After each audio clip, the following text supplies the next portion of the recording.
my mom screamed, but it was too late. What did you do? I had already jumped in.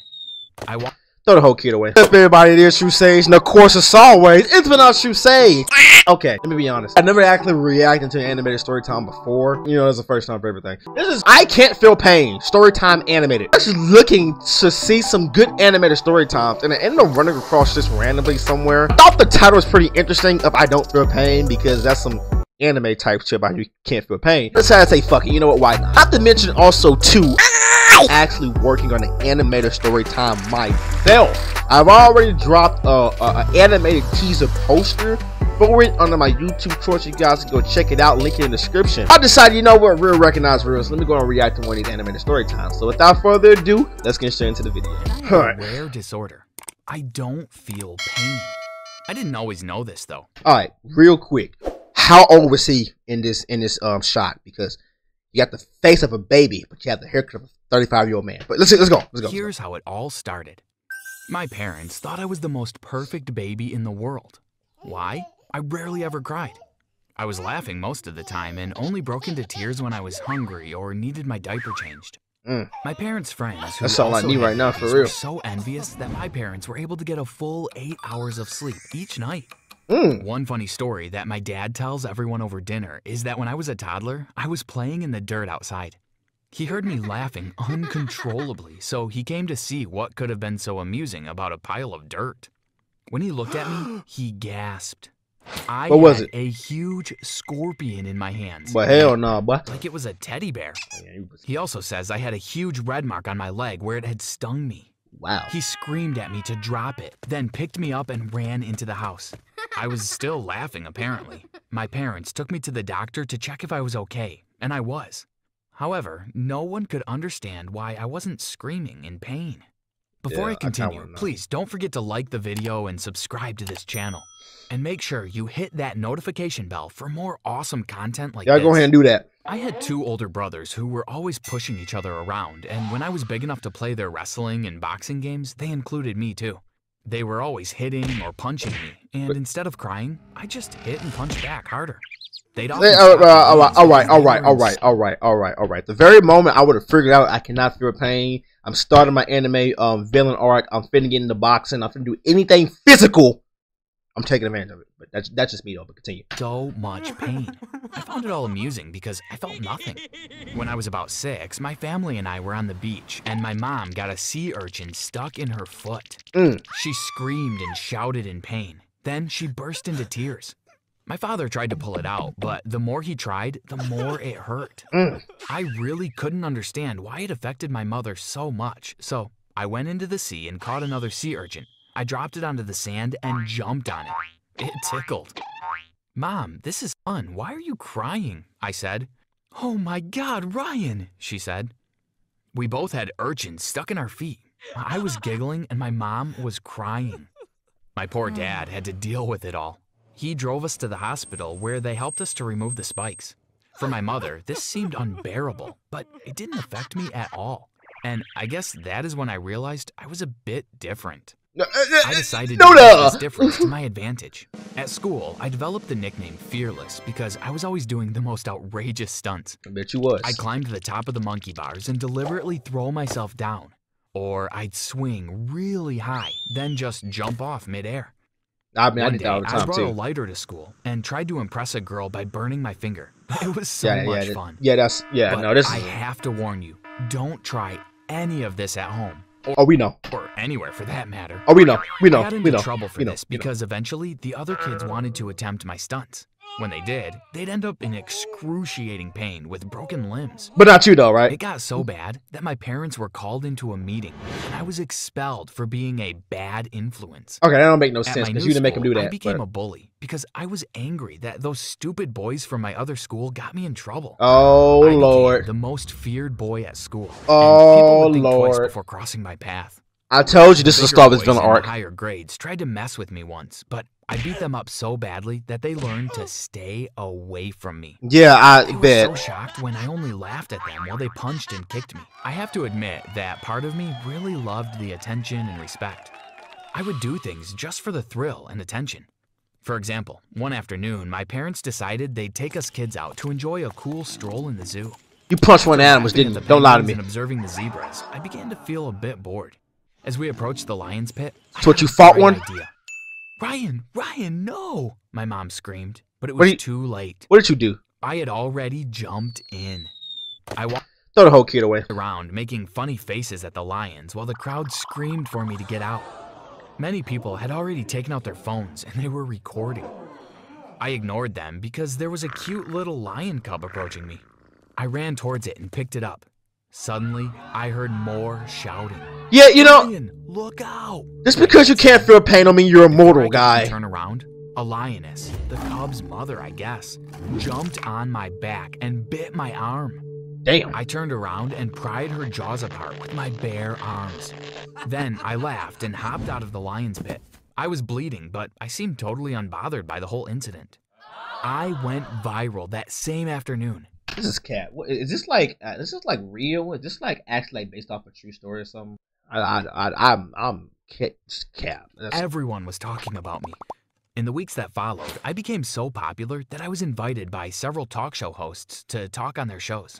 It was all the attention I'd been craving, and more. As a teenager, I continued participating in extreme sports. I got tired of the bully reputation, so in high school, I hung out with the tough kids who were also into extreme sports. We called ourselves the Daredevils, and every other week we tried a different challenge. We went mountain biking, paragliding, skydiving, and base jumping. In high school? Was cliff diving. I loved the adrenaline rush I'd get while falling through the air and then crashing on the sea. Unlike my friends, I had absolutely no fear. One afternoon on one of our cliff diving adventures, I had an experience that influenced the rest of my life. It was just like any ordinary day, but while making silly gestures on a cliff, I ended up losing my balance. Instead of falling into the sea, I hit the rocks and I ended up breaking both my arm and my leg. Damn. I only knew this because this is what the x-rays at the hospital revealed. I felt completely fine. Damn. Luckily, my problem could be easily fixed, but the doctors were extremely puzzled about why I seemed to feel no pain at all. Although I could have been discharged earlier, they decided to keep me longer. Several tests were conducted, and after that, they did several more. After what seemed like weeks, they called me and my parents to a meeting. Many doctors were present, and everyone looked at me like I was some sort of alien. The head doctor looked at my parents and said, "This is something we've never seen before at our hospital. Your son Ryan is incapable of feeling pain." That is crazy, bro. What? My dad said. Think about the way he has behaved his whole life. I'm pretty sure there were many clear indicators, but yeah, there is. The tests, matter of fact, you just not figuring this out, Dad? Doctor. Well, there was the scorpion sting when he was a baby. No. He cried when his brothers hit him, and he'd do all kinds of crazy stunts in elementary school. Then the lion. My dad went blank for a while, and then it all clicked. Well, Ryan needs to be extremely careful because he is unable to feel pain. He seems to constantly put himself in life-threatening situations. He will do things that ordinary humans would probably think twice about attempting. Think about it. He could have killed himself while jumping off that cliff, he said. What about the lion incident? Is that he stops engaging in dangerous sports. Can you just calm down and behave like a normal young man for a while? He said while looking at me. I don't really care what any of you have to say, I said while walking out of the room and slamming the door. I was angry. How dare they all talk about me like that while I was right in the room? I loved my life, and I loved the adrenaline rush I felt when I took risks. I wasn't about to put myself in a bubble just because I couldn't feel pain. Instead of persuading me to be careful, the doctor's revelation caused me to feel like I was superior to everyone else. I decided to use my ability to make money. I started making videos. Now you're thinking with your head. I could get lots of views on YouTube. I did everything I could think of. I stuck needles in my hands, smashed bricks on my head. And one time, I even set myself on fire. Oh, okay. Well, I didn't say all that. I didn't say do all that. I found it hilarious. What's your mom at doing all this? More views and more followers. When I finally hit 1 million, I felt the greatest sense of accomplishment I had ever felt in my life. I also continued my dangerous stunts, and when I was old enough to drive, I did every single thing I was told not to do. The boy's gonna run into a brick wall. I also bought a motorbike, which became my favorite thing in the universe. I learned how to do many stunts, and of course, I did them all without a helmet. Yeah, I know. This was the worst mistake, and maybe I should have cared and listened to my mom when she begged me to wear it. One night, while I was biking through the mountains and testing out some stunts all by myself, my lights stopped working. It didn't bother me much, but I decided I should try to head back home. Yeah. I went speeding through the mountains back to the town. I really enjoyed feeling the breeze through my hair. I didn't think that speeding was a bad idea because these roads were usually clear at night. Suddenly, I saw a bright white light and heard a huge bang. Dang, got your ass hit. Then, everything went black. I bet he I felt woke that. up to a masked face staring directly at me. I looked around and realized I was in an operating room. I looked at my body and realized I had many cuts all over. The surgeons were trying to stitch me back together, and it looked really gross. I didn't feel anything, but just seeing myself like that really upset me. I was given a few sleeping pills, and when I woke up hours later, my parents were sitting by my side. "Oh, Ryan, my love, what have you done to yourself now?" my mom said while wiping the tears off her face. "What do you mean, Mom? I just feel a bit drowsy, but I'm perfectly fine." Get your ass off that motorbike. That's what my mom said. I couldn't move. I tried and tried again, but nothing worked. "What happened to me?" I asked. "You were in a really horrible accident. No! You were paralyzed from the waist down. Oh! Confined to a wheelchair for the next 3 years, honey." Oh! "But that can't be. I didn't feel anything," I said, shocked. At that moment, the doctor walked in. Yo! "You don't feel anything. You have badly injured yourself. Your body needs time to heal. After 2 or 3 years, we'll get started with the physical therapy to help you walk again.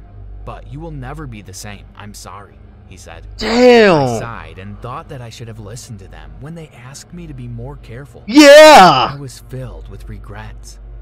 I now have 1 year left to go, and I'm really hoping that I'll be able to stand soon. Although I still can't feel pain, I feel humiliated and frustrated like this.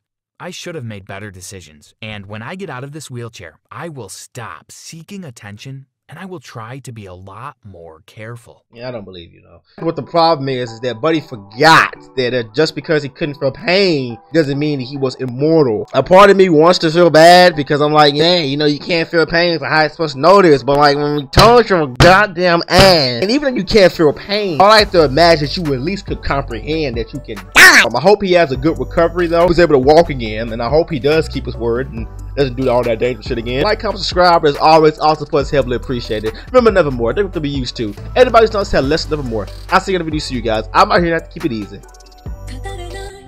Wake up to reality. Nothing ever goes as planned in this accursed world. The longer you live, the more you will realize